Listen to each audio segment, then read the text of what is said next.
Il faut que l'ORTN change, puisque nous sommes sur le terrain du changement. Vous êtes devenus des griots. Est-ce que c'est normal que l'ORTN qui appartient au peuple entier devienne l'organe de diffusion uniquement de Pendestaria? Et vous, vous êtes des fonctionnaires, vous appliquez sans état d'âme. Dans les réformes là, il y aura une réforme pour l'ORTN. Je vous garantis, si le président Ousmane gagne. Je connais l'ORTN, je l'ai dirigé. Je sais mieux que quiconque comment ça fonctionne et comment ça peut mieux fonctionner. Comment ça peut être au service du Niger et non au service d'une camarilla qui est en train de tuer le Niger. Il faut que ça change. Mais si les journalistes, vous êtes tous là tremblants et en train de choisir pour votre petite carrière, et c'est la même chose au niveau de la justice. Le président Ousmane a été très léger. Moi, j'ai été l'épicentre de la victimisation d'un homme politique.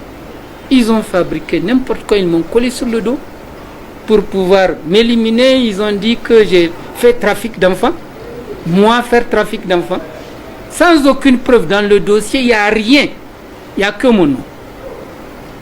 Et vous avez vu condamner quelqu'un, mettre quelqu'un en prison, sans qu'un juge ne l'ait jamais rencontré.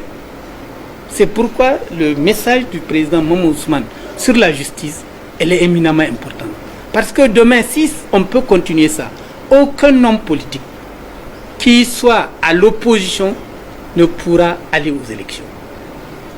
Et si on arrive à un système comme ça où on t'élimine parce que tu peux menacer et la fausse victoire de ceux qui sont au pouvoir, mais il n'y a plus de démocratie.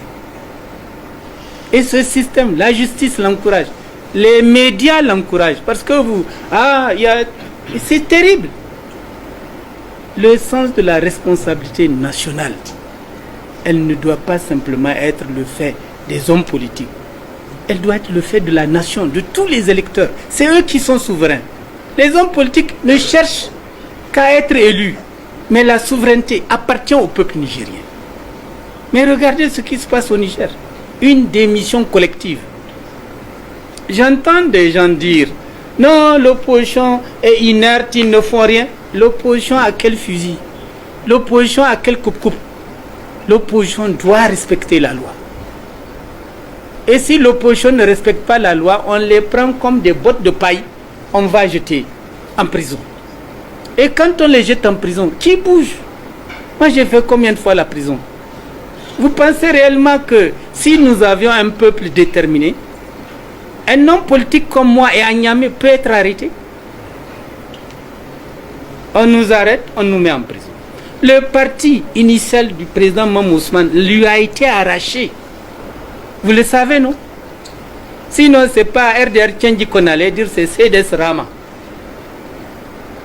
Qui a bougé? Qui a dit quoi? Les gens volent, trichent, tuent. Qui parmi eux a été arrêté depuis 10 ans? Ils organisent un truc au niveau du ministère de la Défense. On tue nos militaires par centaines. La bombe explose. Tout le monde a su ce qui se passe. Qu'est-ce qu'ils disent? Non, on va leur faire payer un peu d'argent. Ils volent 76 milliards. On fait des arrangements, on dit bon, apportez 6 milliards et puis on étouffe l'affaire. Les Nigériens sont assis, ils le regardent. Vous trouvez que c'est normal, que c'est un comportement sain, ça? Dans une république qui veut émerger, comme dit le président Ousmane, mais vous allez émerger comment? En restant lâche. C'est impossible.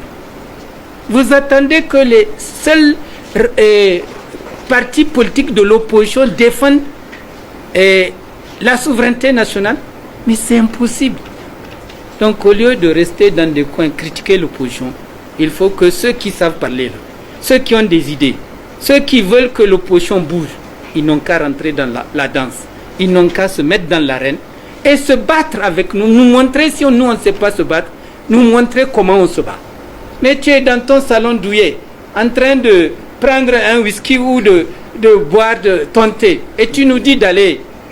Non mais il faut être sérieux au Niger.